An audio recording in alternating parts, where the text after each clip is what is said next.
Dr. Bruce Wilkinson poses the challenging question in his best-selling book, The Prayer of Jabez: What happens when ordinary Christians reach for extraordinary lives? His longtime close friends and colleagues, J.B. and Bette Crouse, provide us the answer. The son of evangelist Byron and Eileen Crouse, J.B. was a born leader and hard worker from the start. He loved his convertibles and dreamed of the day he might play for his beloved Kentucky Wildcats. The death of two close friends, however, changed J.B.'s dreams and goals for life. Upon graduation from Asbury College in 1955, he enrolled at Asbury Seminary and answered a call to missions with the Oriental Mission Society in South Korea. As a young girl growing up in New Jersey, Bette received a call to medical mission work. The daughter of a prominent physician, Dr. Hamill and Flora Ships, she dreamed of the day she could offer hope to both the physical and spiritual needs of the people in China. Political winds changed rapidly, however, and that country closed its doors to the outside world. After graduating from Asbury College in 1953, Bette earned a master's degree from the Yale Graduate School of Nursing and taught nursing in Philadelphia in preparation for her also to go to South Korea as an OMS missionary. South Korea was ravaged in those days, torn apart by years of war, and desperate for medical care, food, and clothing. J.B. assumed the role of executive director for the World Relief Commission, working with Korean evangelical holiness churches to provide 30,000 meals a day to the homeless in makeshift shelters. Over the next several years, J.B. supervised the distribution of over 50 million pounds of food, clothing, and medical supplies to those most in need, and was awarded one of South Korea's most prestigious honors, the Civil Merit Medal.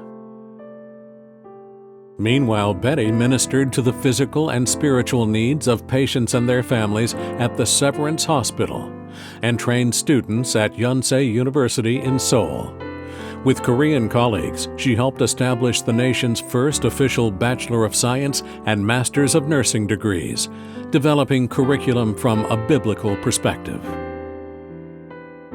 No record exists of these two, destined by God to be partners for life, ever meeting at Asbury College. J.B. spotted Bette immediately, however, as she first stepped off the plane in Seoul. And the rest is history.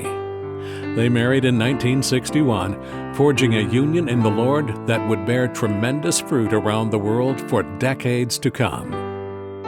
After several years in relief work, J.B. moved into a position of full-time evangelism, his true passion.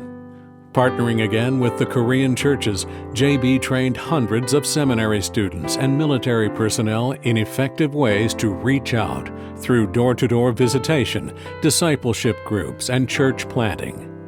J.B. would often sing at large stadium crusades, at which Bette, by his side, would play the piano. Feet were so weary upon the Calvary road. The cross became so heavy, I fell beneath the load.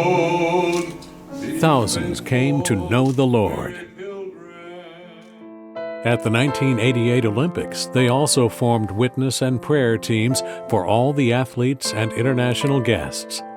They even had the privilege to work with Dr. Billy Graham in preparation for his association's Korean Crusade, at which 1 million people attended. During this season of great harvest, the couple was blessed with 3 lively sons, Jay, John, and Steve, who all became a vital part of their ministry among the Korean people.